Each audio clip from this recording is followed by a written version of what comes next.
Good evening, one and all. We welcome you all to the international webinar series on holistic health, well-being, and sustainable development 2022-2023, commemorating Azadi Ka Amrit Mahotsav, nation celebrating 75 years of independence, India's G20 presidency, United Nations Sustainable Development Goals 2015 to 2030 as part of awareness and campaigns in collaboration with Sri Holistic Health Foundation India and Sri Research Institute Center for Art, Sciences and Wellbeing. Before we start our sessions, let's take the blessings of Almighty.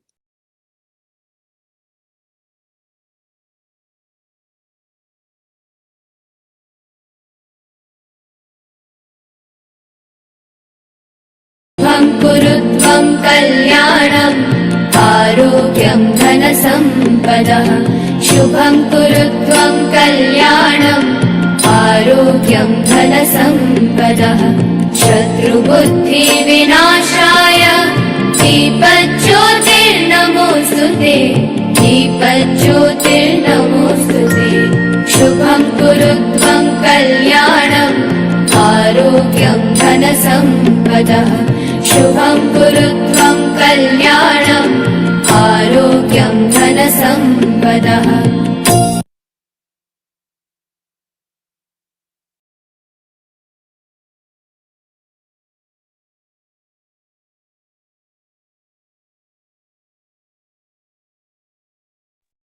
With the blessings of Almighty, we shall continue with today's commemorations. Today, we are commemorating a very important day, especially related to communication and freedom of speech and expression. We often see that many times, so people are in a hurry to express, and often people also misunderstand the freedom of speech and expression.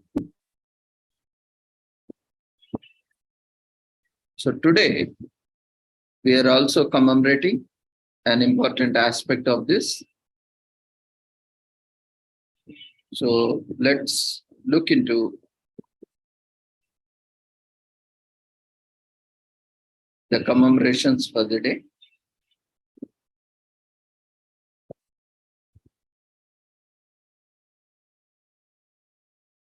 As we have seen today,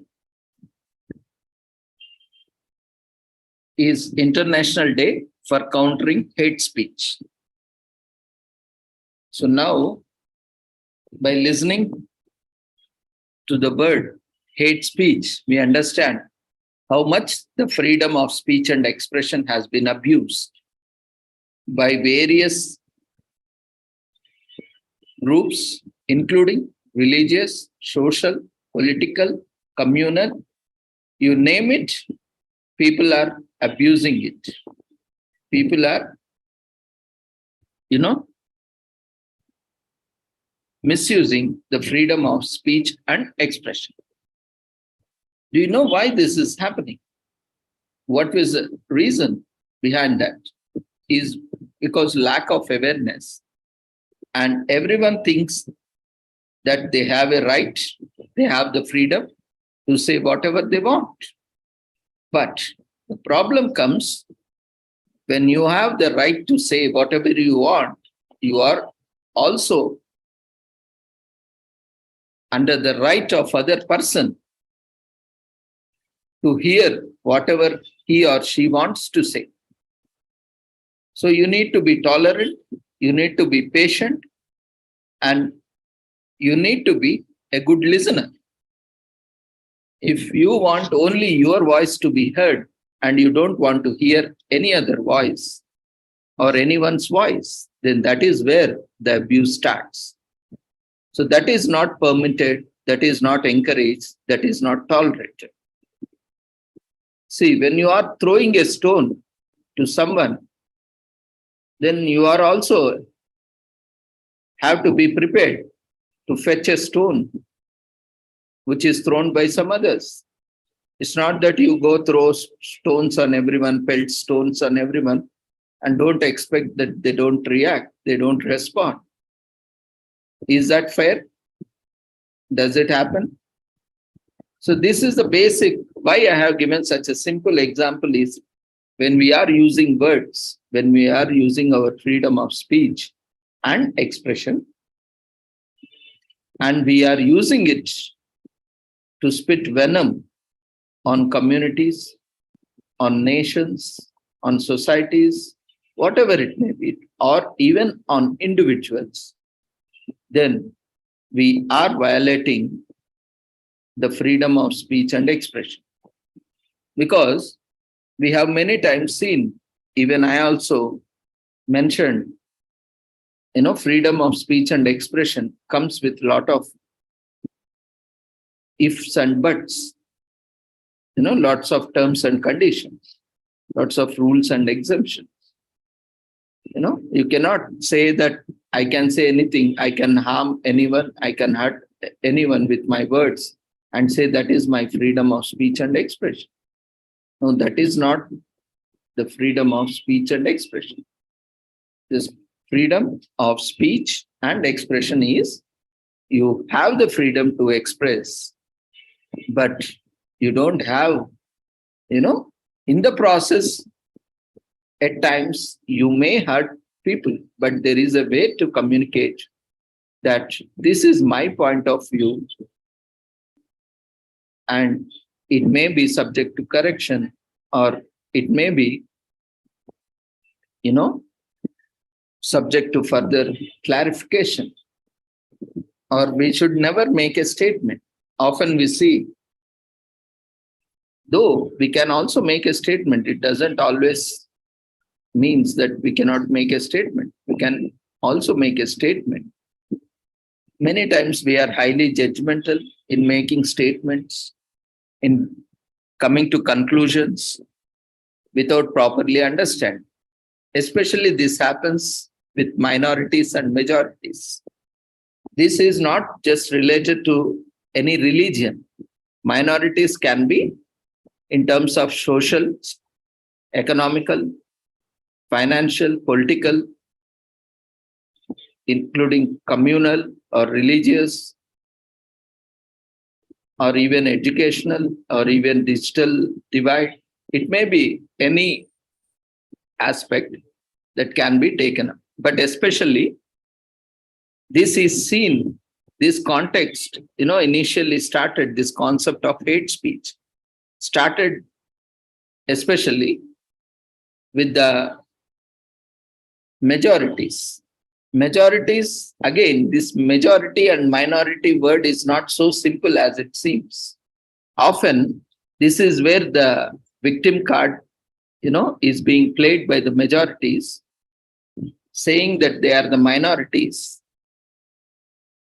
And that's how, they use this hate speech to spread hate and violence across the world. Now, as we are commemorating internationally, we need to understand the context of who are minorities and who are majorities. Because when we are talking about who is spreading hate speech and why, what is the hidden agenda behind it? Why anyone, for that matter, at the first place, why anyone has to spread hate among the communities or among the societies or among the nations? Because they have a vested interest. There may be various reasons. There might be deprived of some benefits or some basic rights or opportunities. That is fine. That is totally acceptable. When you are deprived of any opportunities, there is a way to express, and it is also very much accepted. And we need to encourage such things. But in the name of religion, especially, now we have seen, to understand the context, we have many times discussed, and we have seen the United Nations population statistics. and various, even in India and various other counterparts across the world who are majorities. If you see the population statistics, the highest religion, the highest population in the world is Christianity. So they are the majority. Now, next majority are the Muslims, and the next majority are the Hindus, and the next majority, so on. So this is just political aspect, religious aspect. And there are other aspects. Who is majority in terms of economical? The world's richest people are the major, or the, that comes where they do not belong to majority, but the majority of the decisions are taken by them. In that sense, they are the ones who has the majority of say.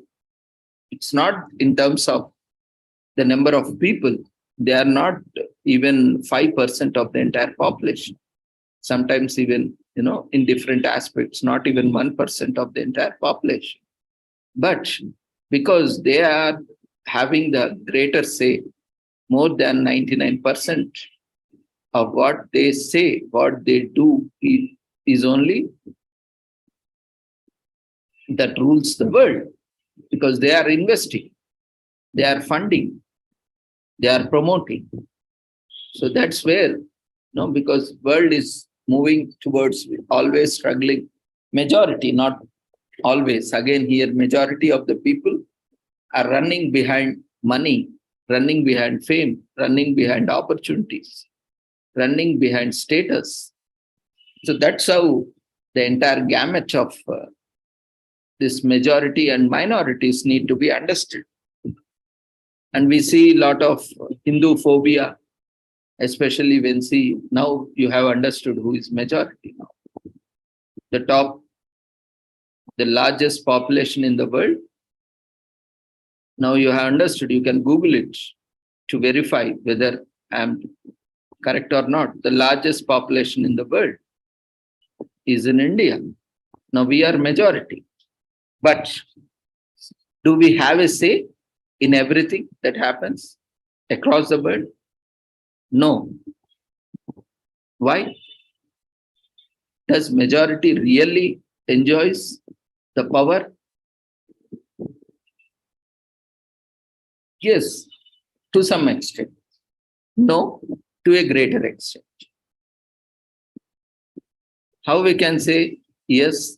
How we can say no? We are huge population, so there is a huge potential, huge market, a great demand for the products and services. So we are a good buying market. That means we are looking for products and services. We are ready to buy to meet our requirements. That's where we have a say. Again, are we really buying which we really need, or we are buying something which is promoted, which is advertised, which is persuaded as what is required for us. This what makes, we are actually not buying what we need. We are buying what we are persuaded and what we are taught and what we are made to think that is required. That is where, the resources are also getting wasted by utilizing them on the resources which are not required, the product and services that are not required. See how many people are struggling with hunger. But daily, majority of the population, if you see in India itself, daily, there are some interesting facts. How many people buy liquor? Alcohol is consumed almost, even in India. India has become largest consumer of alcohol, unfortunately, without a single benefit to anyone except for those who produce alcohol.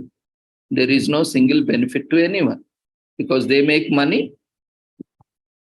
As government regulate, they get money. So the one who produces, they get money, and the one who regulates are the governments, they get money. And those who consume it, they spoil their health, they spoil their mental peace, they spoil their family relations, they spoil their friends and other various relationships. And often, under the influence of alcohol, drunk and drive, many accidents also happen. They kill people on roads. Even at times, they kill people within their homes or communities in the influence of alcohol under intoxication. So, is this required? Even a small, we have seen most of it is not just limited to elite people, the page 3 people, or the different names they have, celebrities or whatever name it is given. It is not just limited to them. The rickshaw puller, the street vendor, the construction worker, too, even the bureaucrats or even the top businessmen, everyone consumes alcohol, majority, because the statistics say so. Of course, there are few people like me, might be very low in numbers, unfortunately, who don't consume alcohol, but most of them do consume alcohol. They might be chain smokers, or they might be occasional drinkers, or occasional or seasonal drinkers, or festival drinkers, or they may be daily drinkers also, or they may be addicted also. So these are completely unwanted. Unwanted in the sense they does not provide any single benefit, any health benefit. By drinking alcohol, and World Health Organization, the highest deaths caused by is alcohol. But still, are we learning anything from it? No. With the influence of alcohol, many teenage pregnancies, many unsafe sex that is happening, and rapes that are being committed, and abuses, teasing that is committed, both to male and female. Nowadays, these abuse, including sexual abuse, happens to both males and females. Earlier, most of the cases reported was females, but now, we see the statistics: 50% is males, 50% is females. Now, no one is left behind. Even we have seen cases where transgenders are also sexually abused. This is the kind of society we are moving towards because of, thanks to media, thanks to internet, thanks to availability of porn sites, especially the category of porn available, where different kinds of what we can say unwanted, disturbing content available. Because of that, people watch them and they get influenced. They want to practically do it, and they start try to do it practically. That's where these sexual abuses start. And even a small infant is not left. Many times we have seen even infants are also sexually abused. Infants less than 2 years age. We have seen cases. That is the extreme side. And the other extreme side, even the old age people are also sexually, verbally, physically abused. So no one is left in the spectrum, from the infants to the old age who are counting their days. So many such unwanted elements, unwanted products and services are being promoted in a huge way. The propaganda which goes on and continues, and good things doesn't get promoted, because they don't invest, they don't have huge markets. Because what's new in that? If you say, oh, okay, this is good, that doesn't attract. If there is something negative, see, someone has done something, someone has achieved, that's not a big breaking news in media. If someone has killed someone, was beaten, someone was thrashed, someone was killed, that is a news. We don't want to hear to news that is positive, that is constructive, that is productive. That's why media also now looking for such news where it want to create sensation, like breaking news, exclusive news, splash news. And you see videos also on YouTube. Unfortunately, YouTube itself violates its own community guidelines. Have you ever verified how much content violates its own community guidelines, and YouTube keeps mum, and it keeps strikes on only lot of genuine people who are working. Even for that matter, I also tell, even our channel also got strikes from YouTube. There is no content at all where there is a violation. But that is how, YouTube, these social media networks work. They have hidden agenda. They don't want to promote good. A lot of content which is copyrighted plays, and we often, play. I will tell you what is the reason also. Because we play a lot of videos from United Nations and United Nations systems and members. Every commemoration we try to pull the official, who is the official organizer for the event.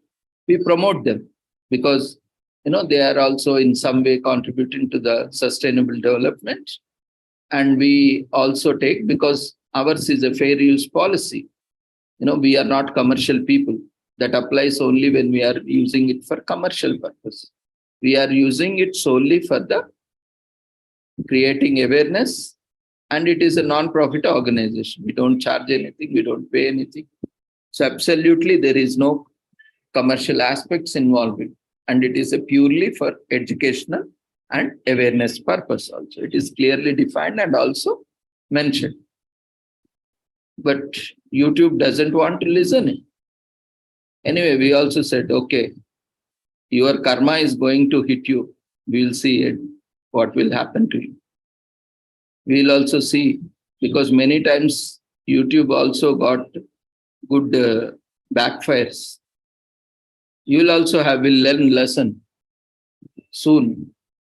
You just wait for the day, you will get a lesson soon. Anyway, that's a different point. So that's what I am telling.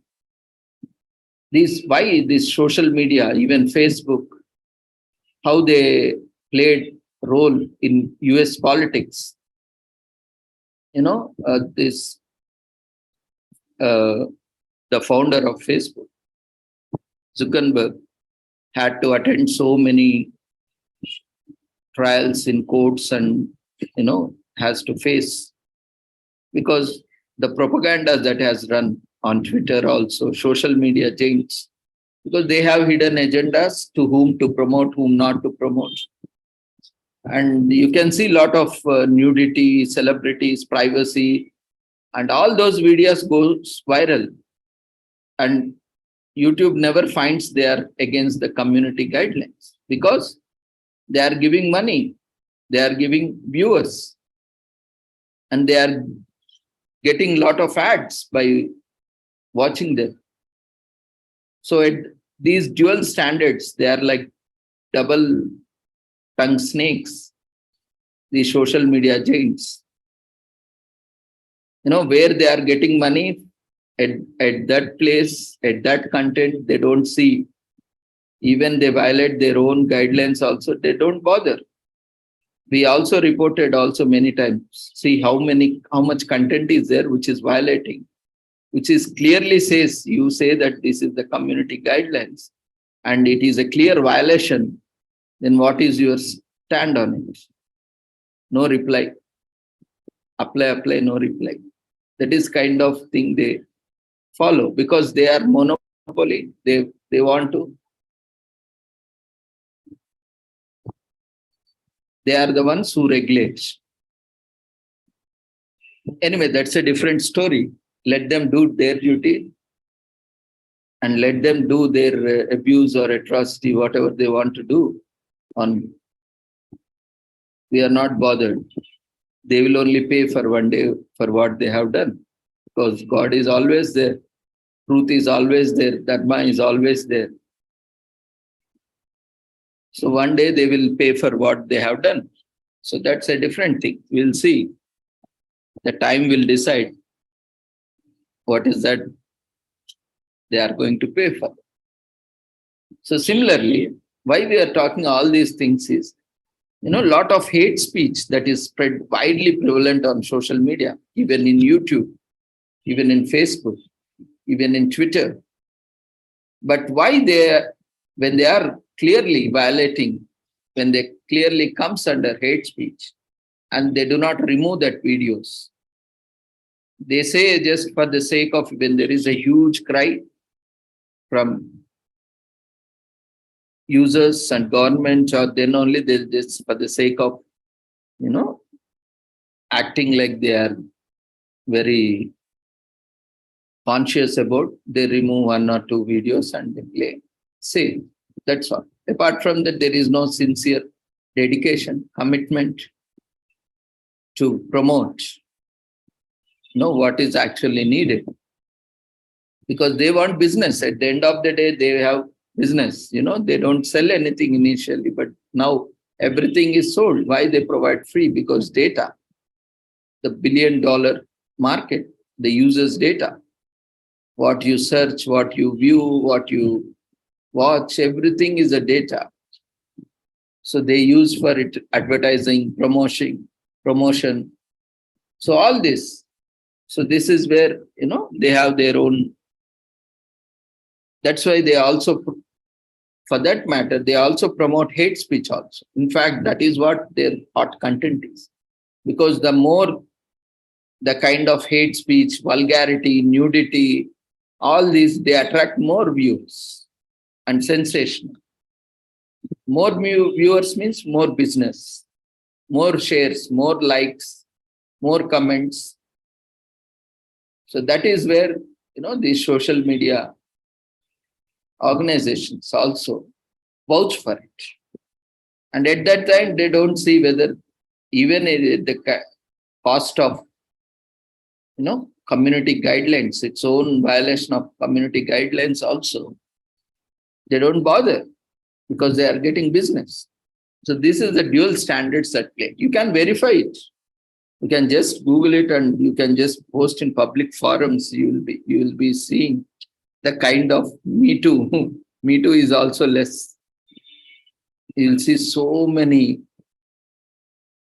complaints on the social media giants. They are trying to exercise their control on what to allow, what not to allow as a gatekeeper. So this is, in short, I would like to start before commemoration, make it so simple, because often this is misunderstood. This freedom of speech and expression, what constitutes hate speech, and where exactly it happens in the very, very first, as per the statistics, the very first thing it happens with religious aspects. These, especially the largest population religion, they want to convert other people. So they use all sorts of methods to spread hate speech on other religions, on other religious practices, on other religious heads and followers. so that they can make people to hate their own religion and get attracted to other religions, and then it becomes for them to convert them or persuade them. So this is one kind of hate speech that happens. Other hate speech, to win over political power or to win over economic power or to win over financial or opportunities, they spread hate on the ones who are genuinely are the beneficiaries. So these are different context, different things that happen. So of course, this commemoration has a different aspect. It because they talk about, they are also sometimes one-sided, biased, prejudiced. They see one angle and they leave other angle also. But we have to tell what is fact, no matter what they say. But we need to understand, and it is our duty to say what is fact, whether one believes or not, or whether one understands or not. So let's look into the commemorations without not taking much time, as we apologize for starting late due to we are preoccupied with some other things. So today is International Day for Countering Hate Speech, which is commemorated every year on 18 June. And this year the theme is Hate Speech Turning the Tide. So the devastating effect of the hatred is sadly nothing new. However, its scale and impact are amplified today by new techniques of communication, so much so that hate speech has become one of the most frequent methods for spreading divisive, rhetoric and ideologies on a global scale. If left unchecked, hate speech can even harm peace and development, as it lays the ground for conflicts and tensions, wide-scale human rights violations. The United Nations has a long history of mobilizing the world against hatred of all kinds, of defend human rights and advance the rule of law. The impact of hate speech cuts across numerous UN areas of focus, from protecting human rights and preventing atrocities to sustaining peace, achieving gender equality, and supporting children and youth. In response to the alarming trends of growing xenophobia, racism, and intolerance, violent misogyny, anti-Semitism, and anti-Muslim hatred, anti-Hindu hatred, anti-Christian hatred around the world, the UN Secretary General Antonio Guterres launched the United Nations Strategy and Plan of Action on Hate Speech on 18 June 2019. The Plan of Action defines the hate speech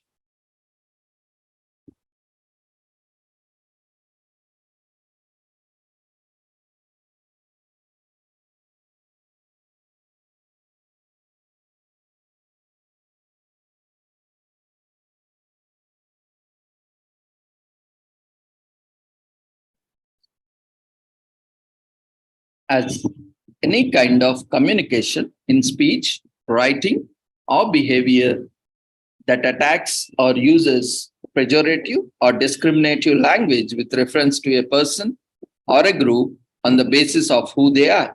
In other words, based on their religion, ethnicity, nationality, race, color, descent, gender, or other identity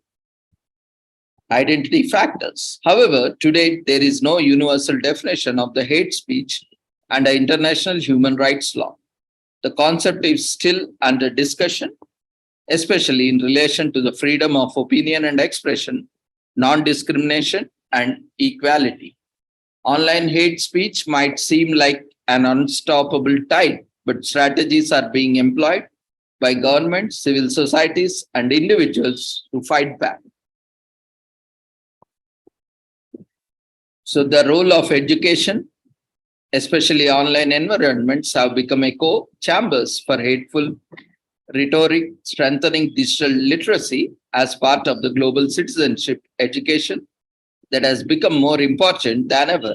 Addressing hateful rhetoric, whether online or in real life, comes easier when one is equipped with sufficient knowledge and skills to identify and counteract hate speech. The United Nations campaign Hash No to Hate offers insights on how to learn and share knowledge on issues related to tackling hate speech.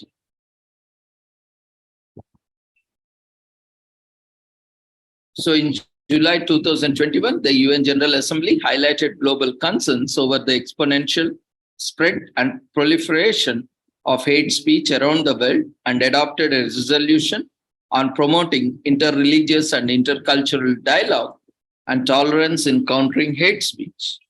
The resolution recognizes the need to counter discrimination, xenophobia, and hate speech, and also calls on relevant actors, including states, to increase their efforts to address this phenomenon in line with national, international human rights law. The resolution proclaimed 18 June as the International Day for Countering Hate Speech, building on the United Nations Strategy and Plan of Action and Hate Speech launched on 18 June 2019. To observe day, the United Nations invite governments, international organizations, civil society groups, and individuals to hold events and initiatives promoting strategies to identify, address, and counter hate speech. So this is what we do. We are also working on sustainable development goals and United Nations commemorations and celebrations. United Nations itself officially invites all the organizations to come forward and launch organized events and use the content and share on different platforms, online or offline. But this simple common sense YouTube and other Facebook media doesn't have. So this is where, we say these dual standards. Now, when they themselves are coming forward and they are inviting, people to come use our videos, use our media, promote the events, promote the commemorations. And there is officially, they are inviting on various social media handles on their own official websites also. And they are also being widely circulated on all the social media platforms. But still, again, so this is kind of biased and highly judgmental actions that is being taken. Anyway, that's a different thing. So, to observe the day, as we have mentioned, the first UN system-wide initiative designed to tackle hate speech provides an essential framework for how the organization can support and complement states' efforts, whether as member states, the private sector, the media, the internet corporations, faith leaders, educators, actors of civil society, those affected by hate speech, youth, or simply as an individual. We all have the moral duty of speaking out firmly against instances of hate speech and play a crucial role in countering this scourge. So since the spread of hateful rhetoric can be early warning of violence, including atrocity crimes, limited hate speech could be contributing to mitigation its impact. It can sometimes be hard to assess when a comment is meant as a hate speech, especially when expressed in the virtual world. It can also feel overwhelming to try to deal with obviously hateful content. However, there are many ways you can also take a stand, even if you are not personally the victim of hate speech, and you can make a difference. So to prevent atrocity crimes, it is critically important to understand their root causes. Crimes such as genocide and crimes against humanity are not spontaneous acts. They develop as a process over time during which it may be possible to identify warning signs, including hate speech, targeting specific groups. Therefore, the Office of the Special Advisor on the Prevention of the Genocide is focal point for the implementation of the UN strategy on hate speech. So, hatred, conspiracy theories, and prejudice infiltrate our societies and affect all of us. We are flooded with information and disinformation and misinformation more than ever before, both online and offline. But no one is born to hate. Hate is learned and can be unlearned. Education for all is a foundation. Learning to think critically about what we see and hear, create, share is essential. Providing learners with media and information literacy skills to challenge those who promote hatred. So let's watch a video.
Hate speech is on the rise, infiltrating our societies, fueled by conspiracy theories, prejudice, and ignorance, leading to discrimination, violence, and even killings.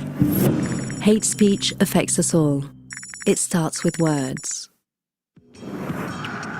We must remember history, how hateful words have legitimized and triggered the worst of crimes.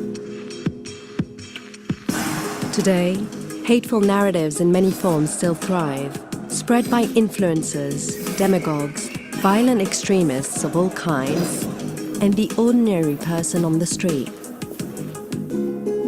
It is time to act.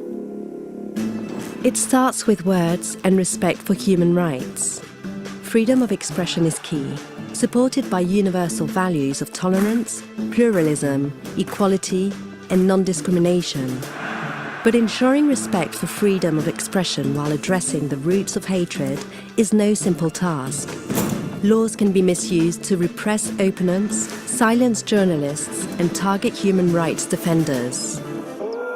Again, it's all about words, how you use them, for which purpose. We are flooded by information and disinformation more than ever before. Social networks amplify communication at an unprecedented scale.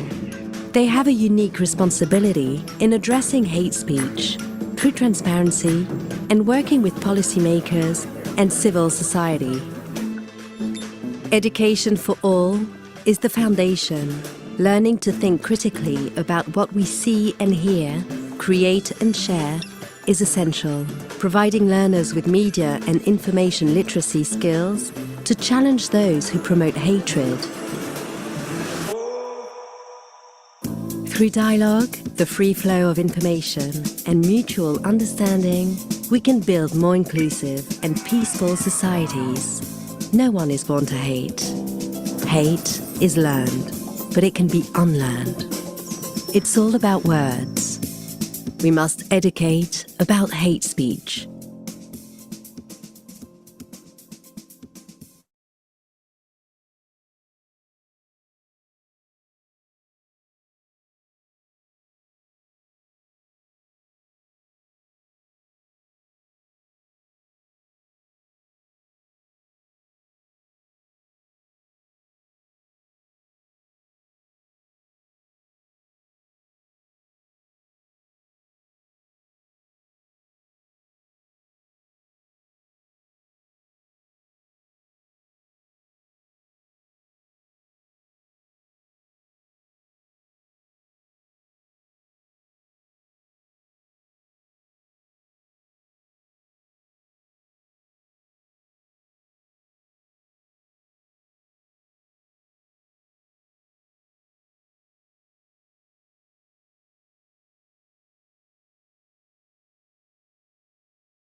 The risk factors for genocide,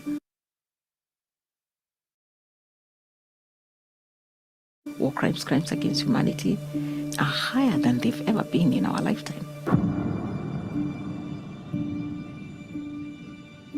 It's so important that people see what hate speech can do at its most extreme. Adolf Hitler, for example, created the Ministry of Propaganda and Public Enlightenment to completely change the landscape. And if you go through what that ministry was charged to do, was to lift the stereotypes and prejudices that exist in societies and move them into the space where they actually become incitement to violence, so that ordinary people then become enablers.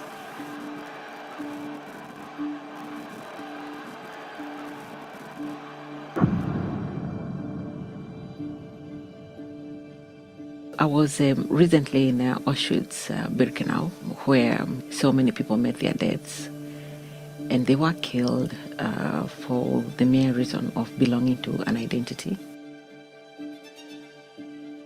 Most of them belong to the Jewish community, and they were killed not because of anything that they did, but because they belonged to an identity.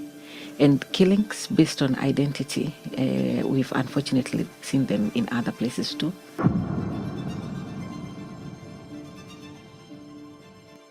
In Rwanda, we do know that there was a genocide against the Tutsi, who were again targeted for killing just because they existed, for no other reason, just because they existed and existed as a specific identity. June 19th, 1993, there was an announcement that was put out on the radio. Rwandans will defend this country, and you are not Rwandans, you are cockroaches. So when I say genocides are planned, you can see the way hate speech is used, so that the populace begins to get used to the fact that there are people who are being described as cockroaches, and what you do to cockroaches is to kill them.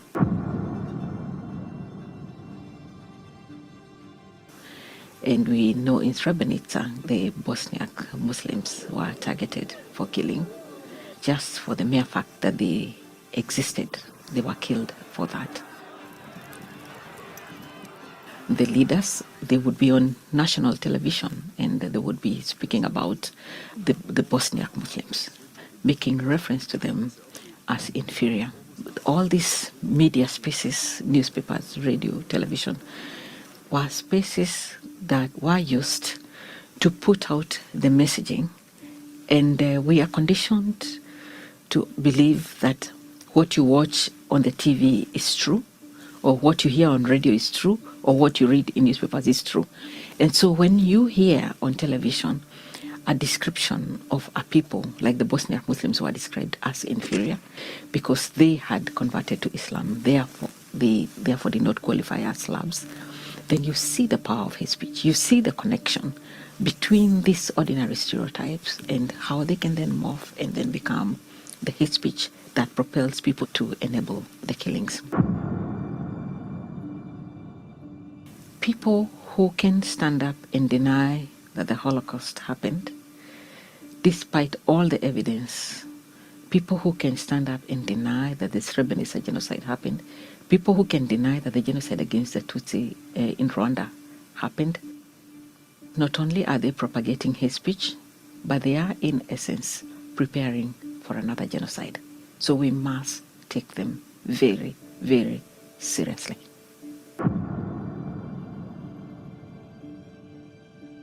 It should be important that states go out of their way to build capacity for any basic citizen to distinguish right from wrong in regard to the targeting of any identity group.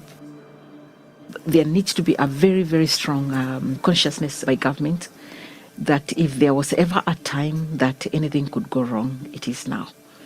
And that all this evidence needs to be packaged and taught in schools, and not taught only in schools of law, but taught as basic knowledge that human beings need to understand that we have the capacity to get to the edge, and therefore we need to build insurance in ourselves so that we do not get to the edge. We are countering hate speech. Countering hate speech is not just a phrase, it's a practical measure to stop hate speech, because hate speech in its worst ultimate form gets us to cross over into the threshold of incitement to violence, and then that's how genocides happen.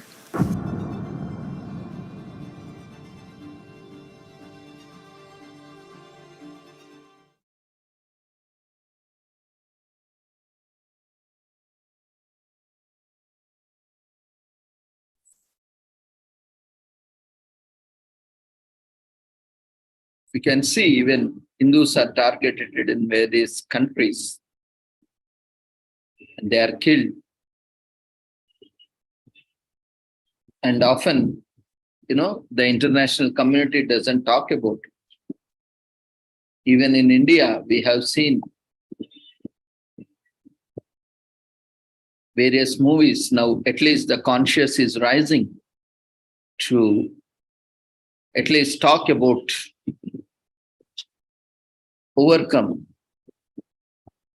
the stigma, like Kashmir Files or recent Kerala story and various other movies. They are coming up now, slowly opening up how even in a country like India, which is secular, also has seen atrocities and hate speech that has created a lot of atrocities by minorities on majorities. By simply,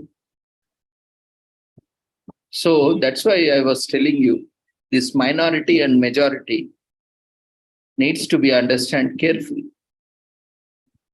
It has to be understood. Even what is hate speech is also cannot be clearly defined, because it's all about the words, how you use it. And if you use very technically, strategically, the same words, you made to believe that you are inferior than others, your religion is inferior than others, or your caste, your creed, your color is inferior or superior for that matter. That creates a lot of violence and hate, lot of killings, lot of atrocities, lot of sexual abuses. And we have seen in Kashmir what has happened. And not just Kashmir, in Kerala, what has happened. And not that is just two stories that have come up, which have surfaced. But how many are there? Millions and millions of stories are ready to bring the truth out. Slowly, people are now opening up in the name of majority or minority. Sometimes, minorities play a very clever victim card and commit atrocities on majorities. So we have to very carefully understand who is majority and who is minority. What is hate speech? What is not hate speech? Anyway, we'll have to discuss in detail to understand. It's not so simple, because even the educated also fall easily prey to all this hate speech. And that is why even in academicians, universities, or this hate speech continues. They also recruit students, research scholars also into these hate speech and crimes, terrorism groups, and all these unwanted social elements. That happens because even academicians or practitioners, for that matter, to various things, they also, basically the educational qualification is not truly, because we see that lacks value education. And that is purely, whatever you study, that education, whatever degree you may get a postdoctoral also, for that matter, in any subject, that is only certifying that You have achieved certain degree of efficiency or expertise in certain subject, not in everything. It may be life sciences, it may be social sciences, it may be computer sciences, maybe information sciences, it may be rocket science or space science, whatever it may be. It only says that in that particular subject, you have achieved a certain level of expertise. But that doesn't certify you are a very good human being. Right? That is where, in true sense, the qualification doesn't always convey a true level of understanding. No matter how much you have studied, how much you have work experience, but still, if you do not have the world knowledge, then you are still vulnerable or the most vulnerable to such propagandas.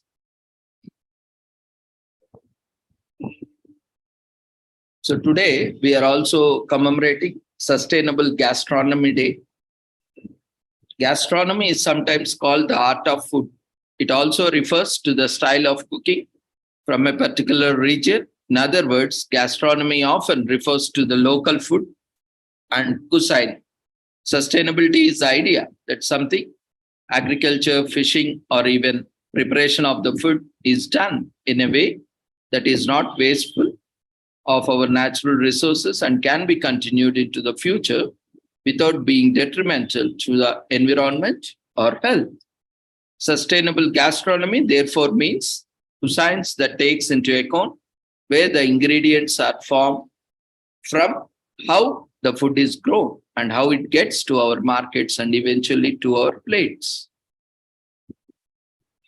So the 5 principles of sustainable food and agriculture as per FAO, which has developed a common vision and integrated approach to sustainability across agriculture, forestry, and fisheries. This unified perspective valid across all agricultural sectors and taking into account social, economical, and environmental considerations ensure the effectiveness of action on the ground is underpinned by knowledge based on the best available sciences and adoption at a community and country levels to ensure local relevance and applicability.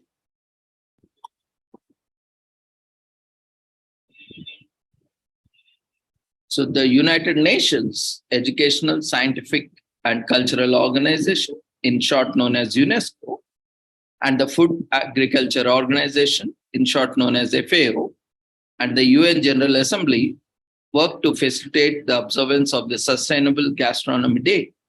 In collaboration with member states, UN organizations, and other international and regional bodies, as well as the civil society, to observe day in raising public awareness of its contribution to the sustainable development. Some of UNESCO's initiatives include launching the UNESCO Creative Cities Network, created in 2004, to share best practices and develop partnerships in 7 creative fields. As of 2021, 36 cities have been designed creative cities designated as creative cities of gastronomy. Promoting clean energy for local restaurants, using gas, electricity instead of coal, using natural gas rather than the carbon, raising public awareness of the sustainable gastronomy through TV food channels and gastronomy shows and through food cultural exhibitions intended for the food industry and farmers. As per the FAO, the organization promotes green culture diets that are not only healthy, but also sustainable, and suggests that countries that already have dietary guidelines should begin to consider a process of incorporating sustainability into them.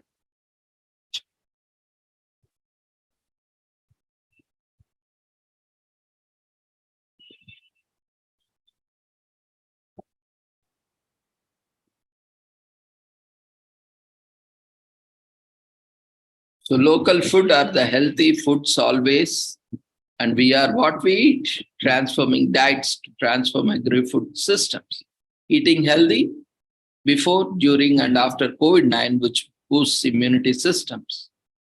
And of course, we have a rich, spicy agriculture heritage. There's most to be possible that meets the eye.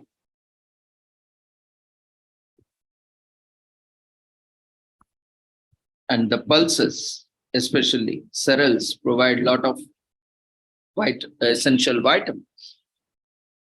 So focusing on sustainable gastronomy, the UN General Assembly adopted on 21st December 2016 its resolution 71 by 246 and designated 18 June as the International Observance Sustainable Gastronomy Day.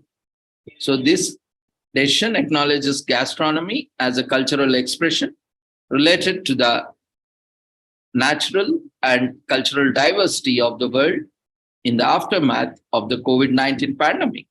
And as Earth is facing a triple planetary crisis of climate disruption, nature loss, and pollution, sustainable gastronomy celebrating seasonal ingredients and production, preserving wildlife, as well as other culinary traditions, is today more relevant than ever.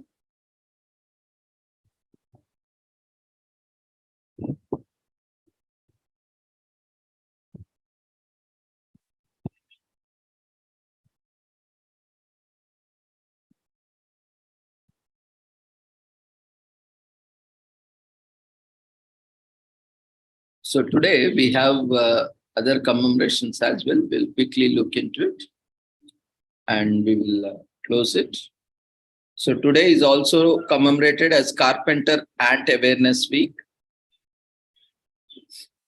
from June 18 to June 24th. Several people wrongly confuse carpenter ants for termites.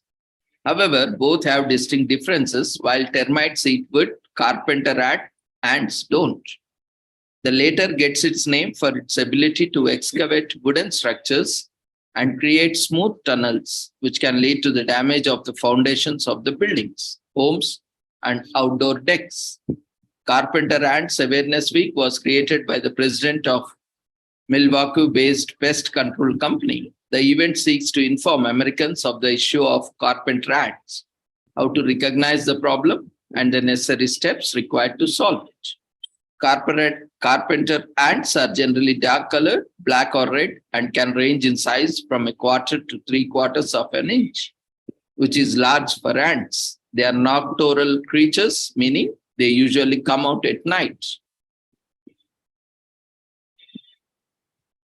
Carpenter ants are found in door frames and windows, basements, or near anything wet or moist.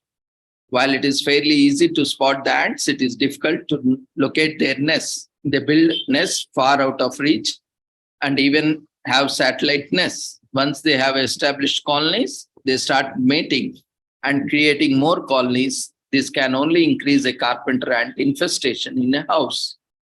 They tend to forage for food at night and are attracted to sweet and sticky food items.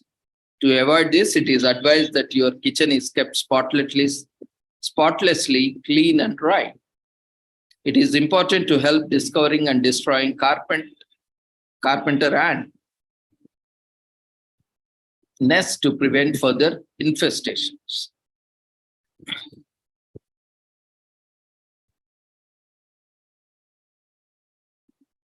So carpenter ants are some of the largest in North America, measuring between 0.3 and 0.5 inches.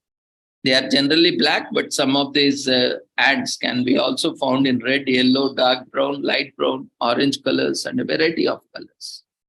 So damp or damaged wood generally found in the exteriors of a home is what gives them entry into the homes and eventually into solid wood structures. And these carpenter ant colonies can have thousands of worker ants and being male and female swarmers. And they are strong, can lift between 7 and 50 times of their own weight. And these can cause extensive damage and can bite also, have a very strong jaws that can use to bite into wood and make tunnels. When they bite into skin, they inject it with formic acid, which can cause a burn sensation. Though carpenter ants' bites are rare, they can cause mild reactions. Hence, it is important to be aware of the carpenter ants and take necessary precautions to keep them at bay. They are also predators. While ants do not eat wood, they do feed on other insects, plant nectar, honey, syrup, meat, grease, and fat. They can hunt for food 100 meters from their nest, and it is thus important as knowledge about the subject can help you deal with an ant population. Today is also commemorated as Fish Are Friends, Not Food Week. As this is named after catchphrase said the sharks in Finding Nemo, the musical, to inspire others to be mindful of fish and aquatic life. It is a week for us to consider other protein sources, including plant-based proteins. Fish are intelligent creatures capable of experiencing pain. They have intricate internal worlds, interact with one another, recognize human faces, and even become excited when they see other fish. Choosing to have a fish-free diet this week can help contribute to a healthy marine ecosystem. So try it out. Recently, we have seen unregulated and illegal fishing day, which was commemorated in the recent conference. So let's protect these fishes and let's see them as friends, not as food. So Fish Are Friends, Not Food Week reminds us to take a break from eating fish. Although there are several benefits of eating fish, there can be no denying the devastating effects that human activities have on marine life, from overfishing to unethical practices and hunting endangered species. The fishing industry has done more harm to fish and marine life in general. Cut fish from your meals like sushi, canned tuna, sandwiches that use fish as an ingredient, and other foods that contain fish. By not eating fish, not only are you helping the fish, but are you also helping the environment? Pollution and waste from fish farms contribute to the environmental degradation. By choosing to abstain from fish, you also ensure that other marine species like turtles, dolphins, and sharks have their fishes put to eat. This enables a healthy marine ecosystem for all animals and plants living in the sea. Play your part by allowing a better chance of survival for all the sea animals in future by not consuming fish. Fish are our friends. We should not we should not eat them. We should treat them with care and not just as a food. In same way, we care our pets like dogs and cats. We should also care for fish and not hunt them for food unnecessarily. This week reminds us we should do everything we can ensure that they are well cared for.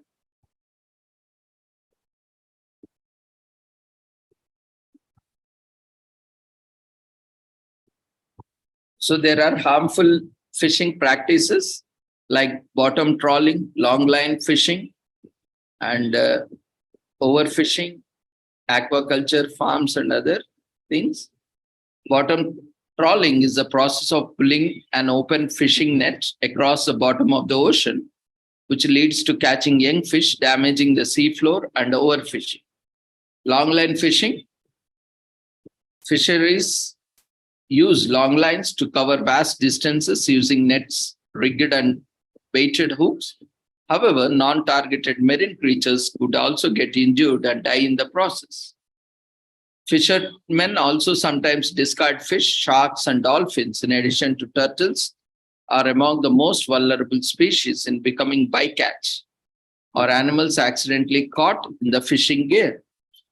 Despite restrictions, some commercial fishermen do not have valid fishing licenses and knowingly fail to report their catches, which causes population declines in marine protected areas and zones. Aquaculture farms are rife with crowded fish farms in filthy conditions, allowing diseases to spread among fish and have negative impacts. So it also helps raise awareness about endangered species. When you and other people partake in abstaining from fish, this will help them to repopulate, save endangered species with small act of kindness. Now we have an alternative. Why consume meat or fish or for that matter?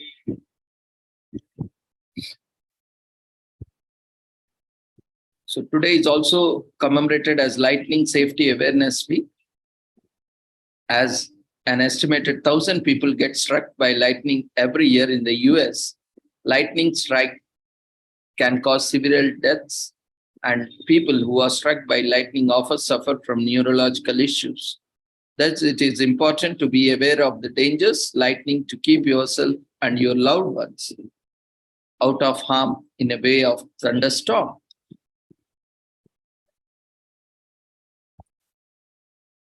Today, this week is also commemorated as National Forgiveness Week, for offering forgiveness to others and seeking forgiveness from God. It isn't compelled by church dividers, but it's an open message to complete populace, though it is fronted by both Christian Aboriginals and combined Christian churches of Australia. It is supported by government and composed of joint church-government collaboration, where individuals transparently instructed the esteem of pardoning one another for offenses. Of course, at times, because these also aggravate or increase the crime, that you go and say to God and God forgive you, and you come back, commit more sins and crimes, come back to God. And this is become a daily ritual for some people. So this is not at all tolerable, that God, if you say to God that it is forgiven and your sins are taken away, this will aggravate. And if this is widely being promoted, tomorrow everyone goes commit and rape and come daily, I have committed rape, forgive me. And again, this will go on, and that person will never he will end up raping everyone on the planet. Now, shall we encourage that? Maybe. I'm leaving it to you. Maybe at a personal level, I would definitely not encourage it. No, when someone commits crime, they have to be punished, unless and until they wholeheartedly regret for it and try to apologize and try to correct himself or herself. No one should be left like that. Otherwise, it will become a wrong model for everyone. And today is also commemorated as National Grasslands Week in US. The aim is to appreciate the natural beauty and historical significance of the USDA Forest Service 20 national grasslands spread throughout the 12 western states in the US.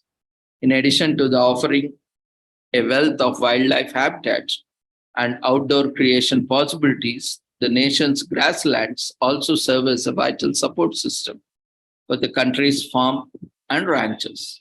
So celebrate the grasslands all over the nation and across the world today by visiting them or making them a donation or in cash or kind to help them keep well maintained.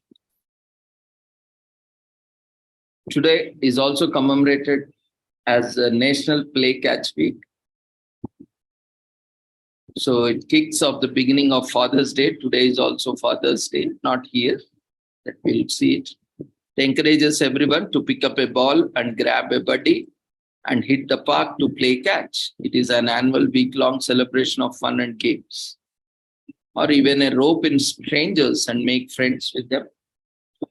And hit the outdoors, pass the ball and enjoy a week of fun and excitement.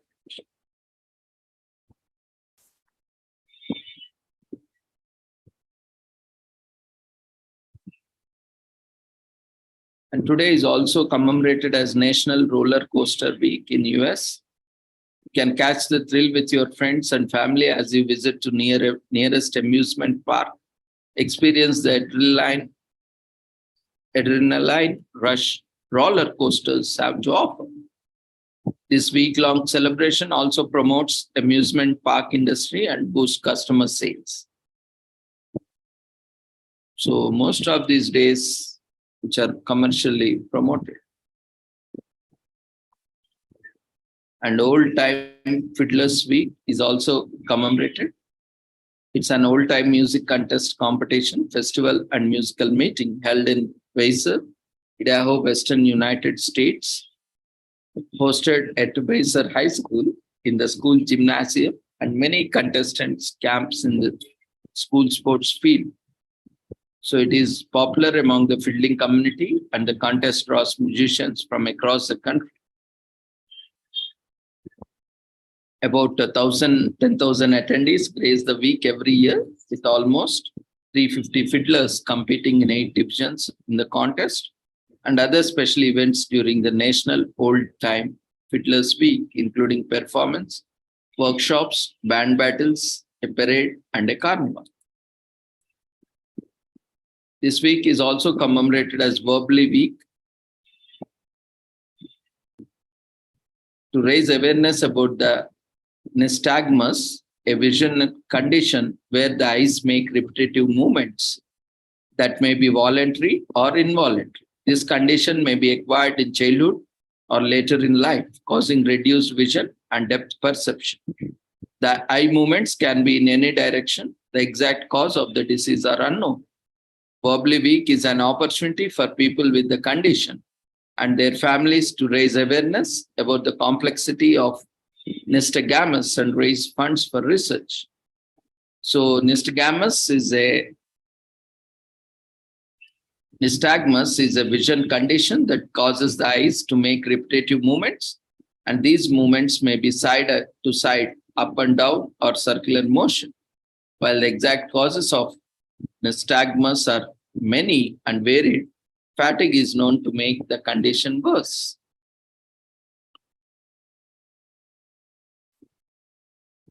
Today is also commemorated as Clean Your Aquarium Day to encourage and promote joy of keeping aquatic life and encourage regular aquarium cleanings. Also spread awareness about the hazards of not conducting regular aquarium cleanings, such as low oxygen levels in water and poor fish respiration.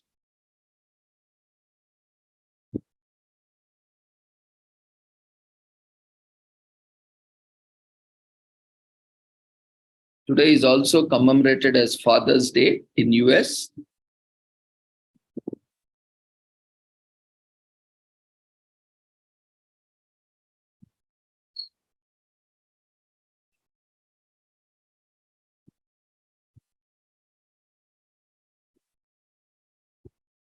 Today is also commemorated as International Panic Day and also National Panic Day, which was later renamed as International Panic Day. A day when people are required to panic, aimed at spreading awareness for mental health issues, no matter how calm you are as an individual. International Panic Day is the day to let out your fears and panic about your worries. It began as a kind of mock holiday with the intention of having the day when people could shake off their various reasons to panic. It is a day to sit back, calm down, and let the panic and stress flow through you. While it may sound funny, panic is a serious topic. Panic disorder is a mental health issue that affects 2% of the population in some countries. Apparently, women are more likely to suffer from panic than men. The condition is treatable, more so when the person is aware of healthcare tactics and lives a healthy lifestyle. International Panic Day is seen in many countries as a day to spread awareness about the issues of mental illness. Today, more than ever, people are undergoing a lot of mental stress, and the day is aimed to encourage people to slow down, relax, reach out for help without any hesitation. And there is nothing to be shy of, and only by talking about our problems, we can get rid of them. So panic management has an important practical uses in the emergency services and armed forces of the world. Today is also commemorated as International Picnic Day. Picnics have been staple for most cultures for years and end. Believe it or not, their popularity can be traced directly to the French Revolution. Our definitions of a might be different, picnic, but it's a great way to bring people together for enjoyable day. Don't confuse about panic and picnic. Both days are commemorated today. As the concept of picnics has spread, a myriad of different traditions have arisen in a plethora of different places. There are very few, if any, cultures around the world that do not engage in picnicking in their own way. Picnics are a wonderful way to get outside and enjoy what your city has to offer you. And after a hike or walk, you will be antsy for a nice break and yummy meal.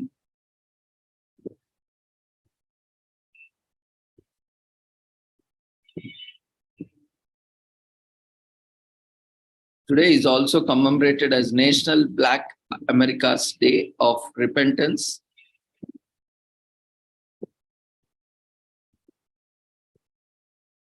It is for Black Americans to be healed through reflection and repentance.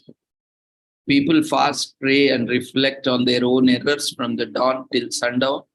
They abstain from food, drink, sex, alcohol, and drugs, and limit their use of electronics and work. The strenuous fast is broken by praising a God before enlightenment.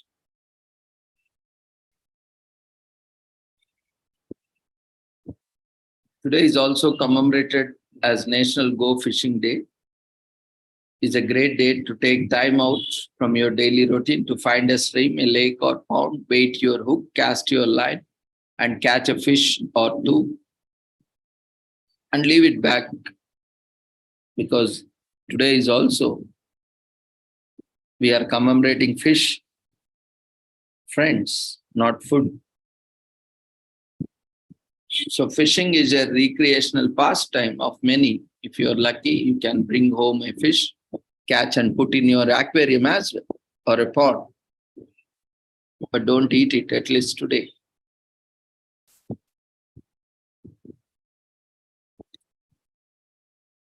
Today is also commemorated as National Splurge Day, which is good for anyone, for your soul too. Trade and commerce probably existed as far as back as man's existence goes. People began with barter system, exchanging cattle and livestock, and this changed to money years later as a currency developed around the world. And American history and shopping and spending has also seen drastic changes.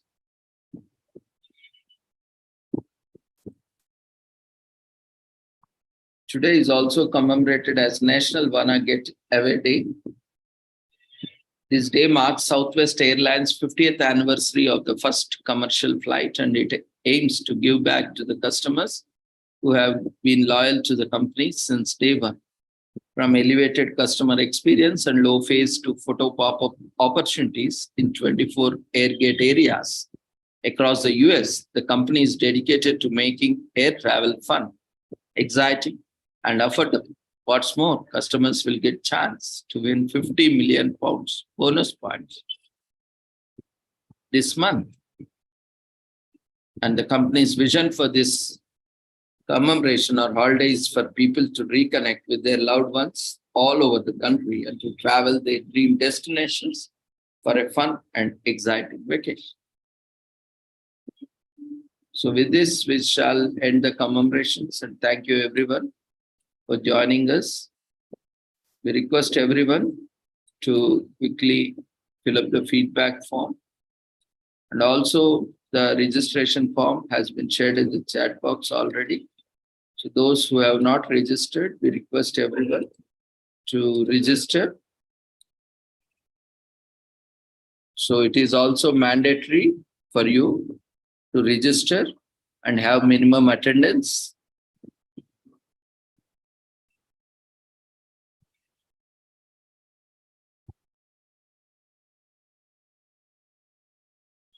Thank you everyone for joining us. See you all tomorrow. Take care. Good night. Before leaving, quickly fill up the feedback.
Those who have not registered for the today's international webinar series are requested to daily register. The registration link has been shared in the chat box, and quickly attend to the feedback form.